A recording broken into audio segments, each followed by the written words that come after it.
Good morning to all of you. नमस्कार विद्यार्थी मित्रांनो. तर गेल्या 1-2 लेक्चरला आपण व्यवसायाची भागधारकाबाबत जबाबदारी, त्याचबरोबर व्यवसायाची कामगाराबाबत सामाजिक जबाबदारी या घटकाचा अभ्यास केला.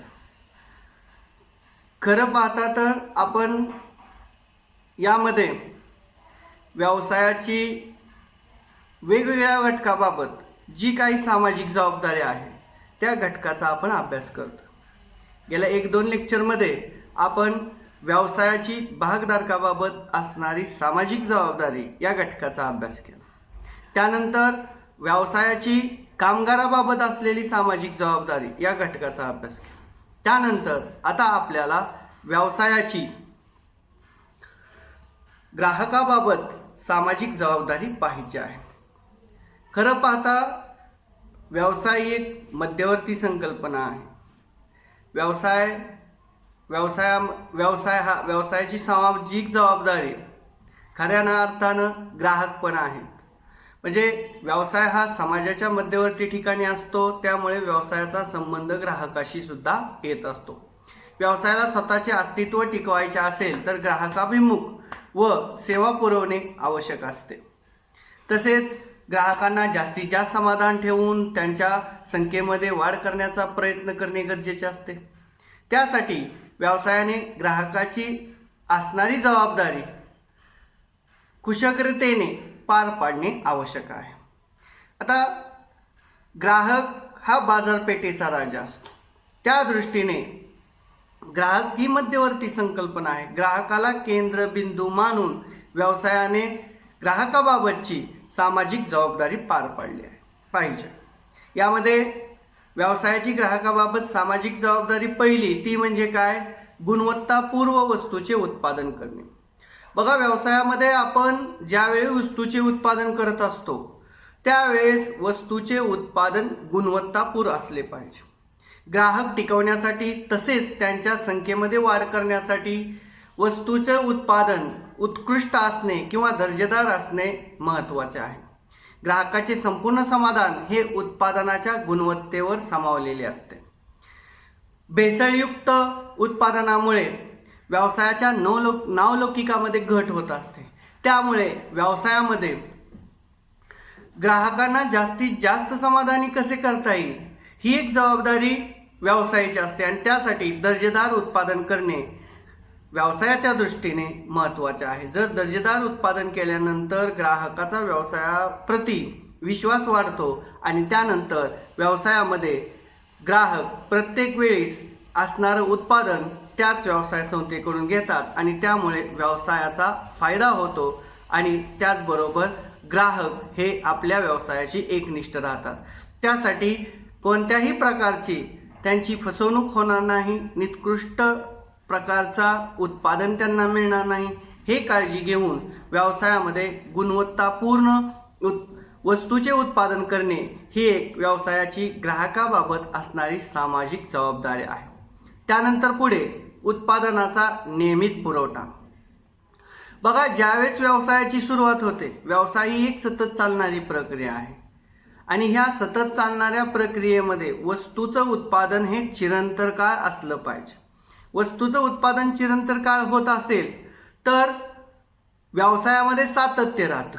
जर वस्तूचे उत्पादन मध्येच खंड पडत असेल तर व्यवसायाला सातत्य निर्माण होत नाही, व्यवसाय खंडपणे पुढे सुरू राहत नाही. मध्येच जर व्यवसायाच्या उत्पादनाला कात्री बसली तर व्यवसाय बंद पडू शकत असतो. त्यासाठी व्यवसायाचे उत्पादन नियमित असले पाहिजे. व्यवसाय ही संकल्पना नियमित आहे.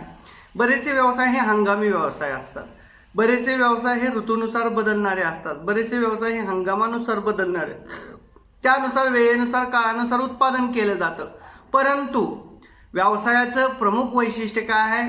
उत्पादनाचा नियमित पुरवठा करणे आणि त्यानुसार व्यवसायामध्ये नियमित उत्पादन पुरवठा झाला पाहिजे.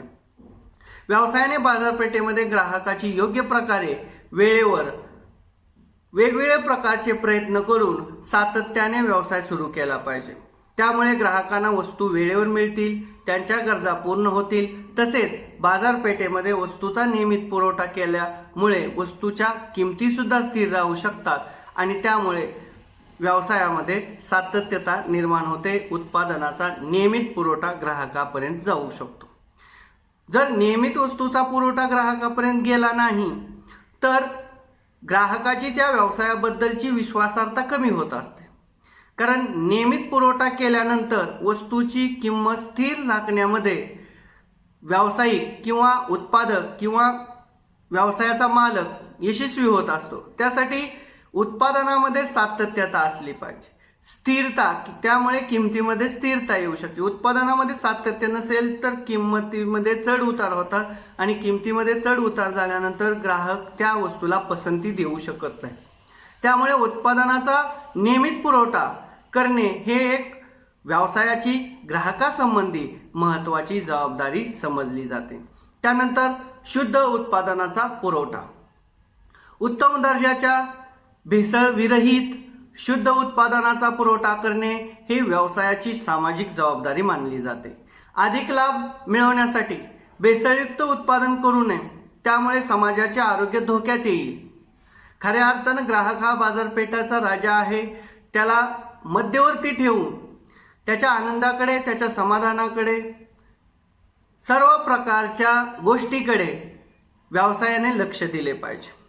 बऱ्याचशा वेळेला एखाद्या वस्तूमधून जास्त पैसे मिळत असतील परंतु ती वस्तू ग्राहकाच्या हिताची नसेल तर अशा वस्तू ग्राहकांना देऊ नये. कारण वस्तू दर्जेदार असल्या पाहिजेत, त्या वस्तूमधून ग्राहकाचे समाधान झाले पाहिजे, शुद्ध उत्पादनाचा पुरवठा ग्राहकाला झाला पाहिजे, तरच व्यवसायामध्ये ग्राहक टिकू शकतो. शुद्ध उत्पादनाचा पुरवठा झाल्यामुळे नियमित ग्राहक आपल्या व्यवसायाकडून उत्पादनाची मागणी करत असतो. त्यामुळे व्यवसायाबद्दल त्याची विश्वासार्हता राहते. परंतु जर अशुद्ध वस्तूचा पुरवठा केला तर ग्राहक नंतर आपल्या व्यवसायाकडून कोणत्याही प्रकारची वस्तू खरेदी करणार नाही. त्यासाठी व्यावसायिकाने शुद्ध उत्पादनाचा पुरवठा करणे ही एक व्यवसायाची ग्राहकाबाबत सामाजिक जबाबदारी आहे. स्वच्छ, सुंदर, शुद्ध अशा प्रकारचे उत्पादन असेल तर ग्राहकाला त्या उत्पादनाची मागणी वारंवार करावी लागते आणि त्यानुसार ग्राहक आपल्या वस्तूसाठी प्राधान्य देऊ शकतो. त्यासाठी शुद्ध उत्पादनाचा पुरवठा करणे हे एक व्यवसायाची ग्राहकाबाबत सामाजिक जबाबदारी आहे. त्यानंतर योग्य किंमत आकारणे. बघा, वस्तूच्या दर्जानुसार आणि वस्तूनुसार वस्तूच्या किमती बदलत असतात. बदलू द्या, काही हरकत नाही, परंतु वस्तूच्या किंमत योग्य असल्या पाहिजे. वस्तूची किंमत योग्य असेल तर सर्वसाधारण ग्राहकांना सुद्धा ती परवडू शकते आणि सर्वसाधारण ग्राहकांना परवडू शकल्यानंतर सर्वसाधारण सामान्य ग्राहक लगेच वस्तूची खरेदी करू शकतो आणि त्यानुसार वस्तूच्या उत्पादनाचा जास्तीत जास्त प्रमाणात खप होतो. व्यवसायाने उत्पादनाची किंमत योग्य प्रकारे निश्चित करून आकारली पाहिजे. किंमत निर्धारण कायदा व सूचनेचे काटेकोरपणे पालन केले पाहिजे. त्याचबरोबर वाजवी किंमत आकारल्याने ग्राहकाचे आर्थिक शोषण होत नाही व व्यवसायामध्ये कोणत्याही प्रकारची महागाई वाढत नाही. त्यामुळे योग्य किंमत ग्राहकाकडून आकारली पाहिजे. अयोग्य किंमत तुम्ही ग्राहकाकडून आकारत असाल, जास्तीची किंमत ग्राहकाकडून घेत असाल तर ग्राहक हा बाजारपेठेतील राजा असतो.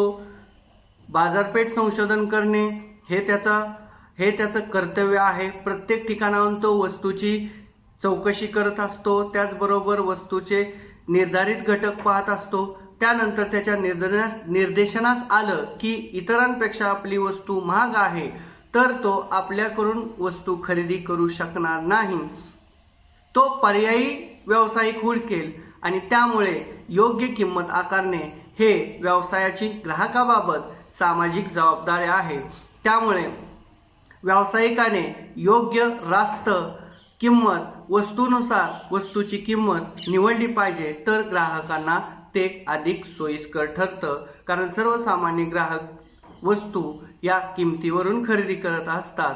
त्यामुळे वस्तूची किंमत बरोबर वस्तूचा दर्जा सुद्धा योग्य असणे गरजेचे आहे. त्यानंतर प्रमाणित वजनमापाचा वापर करणे. व्यावसायिकाने उत्पादनाच्या वजनामध्ये फसवणूक करू नये. उत्पादनाच्या आविष्टनावर उल्लेख केल्याप्रमाणेच वस्तूचे वजन आकारणे गरजेचे आहे. त्याचबरोबर ग्राहकांना कंपनीवर विश्वास रूढ होण्यास मदत होते. व्यवसायाच्या विक्रीत वाढ होते. म्हणजे प्रामाणिक वजनमापाचा वापर करणे. ज्यावेळेस आपण एखादी वस्तू विकतो त्यावेळेस त्याच्या वेष्टनावर जे काही लिहिलेलं आहे, उदाहरणार्थ वस्तूची किंमत असेल, वस्तूचे वजन असेल, वस्तूचा आकार असेल, वस्तूचा प्रकार असेल, त्यानुसारच वस्तू असली पाहिजे. त्याच्या व्यतिरिक्त वस्तू असेल तर ग्राहकाची फसवणूक होते. आणि एकदा का ग्राहकाची फसवणूक झाली तर ग्राहकाचा व्यवसायावरचा विश्वास उडत असतो आणि विश्वासार्हता व्यवसायाबद्दल राहत नाही आणि त्यामुळे ग्राहक पर्यायी व्यवसाय शोधत असतो. त्यासाठी प्रामाणिक वजनाचा वापर करणं गरजेचं आहे. बघा, व्यवसाय बरेचसे जे खाद्यपदार्थाचे प्रोडक्ट आहेत त्याच्यामध्ये सर्व प्रकारचे कंटेंट लिहिलेले असतात आणि त्याचप्रमाणे वस्तू असतं. कारण वस्तूच्या वजनमाप कायद्यानुसार वस्तूच्या वस्तूच्या ग्राहक संरक्षण कायद्यानुसार त्या वस्तू त्या ठिकाणी योग्य पद्धतीने असल्या पाहिजे तरच ग्राहक त्या वस्तूची खरेदी करू शकतो. कारण ग्राहक हा चौकशी वृत्तीचा असतो, ग्राहक हा अभ्यासू असतो. त्यानुसार त्याची फसवणूक होणार नाही. वजनाच्या बाबतीत असेल, किमतीच्या बाबतीत असेल, आविष्टनाच्या बाबतीत असेल, त्यानुसार ग्राहकांना आपल्या व्यवसायाबद्दल विश्वास राहील अशा पद्धतीने प्रमाणित वजनमापाचा वापर करणे ही एक व्यवसायाची ग्राहकाबाबत सामाजिक जबाबदारी आहे. त्यानंतर पुढे उत्पादनाची माहिती पुरवणे. उत्पादनाची योग्य व खरी ग्राहकांना माहिती पुरवली पाहिजे. ग्राहकांना उत्पादनाविषयी जर खोटी माहिती मिळाली तर ग्राहक व्यवसायाविषयी नाराज होतील आणि त्यांच्याकडून अधिकचे उत्पादन व्यवसायाकडून घेतले जाणार नाही. विश्वास हा एकदम महत्त्वाचा असतो आणि त्यासाठी उत्पादनाबद्दलची सर्व माहिती ग्राहकांना योग्य पद्धतीनं देणं, जाहिरातीच्या माध्यमातून देणं, आविष्टनावर लिखित माध्यमातून देणं, हस्तपत्रिकेच्या माध्यमातून देणं हे व्यवसायाची सामाजिक जबाबदारी आहे. कारण उत्पादनाबद्दलची संपूर्ण माहिती देणे यासाठी ग्राहकाला व्यावसायिक हा कटिबद्ध असतो आणि त्यानुसार ग्राहकाला सर्व प्रकारचे आपल्या उत्पादनाची माहिती आणि योग्य खरी माहिती देणं महत्त्वाचं आहे आणि हे एक व्यवसायाचे ग्राहकाबाबत सामाजिक जबाबदारी आहे. त्यानंतर न्याय्य मार्गाचा अवलंब करणे. त्यानंतर काय? न्याय्य मार्गाचा अवलंब. बघा, वस्तूची विक्री करत असताना, ग्राहकाला वस्तू विकत असताना जे काही नियम आहेत, जे काही सरकारी नियम आहेत त्यानुसारच वस्तूची विक्री केली पाहिजे. बघा, एखाद्या वस्तूला जास्त मागणी आहे परंतु सरकारची बंधने त्या वस्तूवर आहेत तर ती वस्तू विकून चालणार नाही. कारण सरकारची बंधने असलेली वस्तू विकणे म्हणजे व्यवसाय नाही. सरकारी नियमांच्या कटिबद्धतेत राहून ज्या काही वस्तूची खरेदी विक्री आपण करतो म्हणजे न्याय्य वस्तूची, त्यालाच आपण व्यवसाय म्हणतो. न्याय्य वस्तूची विक्री न करता अन्याय्य वस्तूची विक्री ज्यावेळेस आपण करल त्यावेळेस तो व्यवसाय होऊ शकणार नाही. म्हणजेच वस्तूची विक्री करत असताना किंवा एखाद्या व्यावसायिकाने न्याय्य मार्गाचा अवलंब करूनच काय केलं पाहिजे? वस्तूची विक्री केली पाहिजे. योग्य मार्गाचा विचार केला पाहिजे. सरकारी नियम, अटी, सर्व गोष्टीचा अवलंब केला पाहिजे तरच आपण त्याला व्यवसाय म्हणू, अन्यथा आपण त्याला व्यवसाय म्हणू शकणार नाही. त्यासाठी अशा प्रकारच्या सर्व जबाबदाऱ्या ह्या ग्राहकाबाबत व्यावसायिकाला पार पाडाव्या लागतात आणि त्यानुसार ह्या जबाबदाऱ्या व्यावसायिक पार पाडत असतात. तर मित्रांनो, आपण गेल्या 1-2 लेक्चरमध्ये व्यवसायाची भागधारकाबाबत असलेली सामाजिक जबाबदारी, त्यानंतर व्यवसायाची कामगाराबाबत असलेली सामाजिक जबाबदारी आणि आज आपण व्यवसायाची ग्राहकाबाबत असलेली सामाजिक जबाबदारी पाहिली. नंतरच्या लेक्चरला राहिलेला उर्वरित भाग घेऊया. नमस्कार.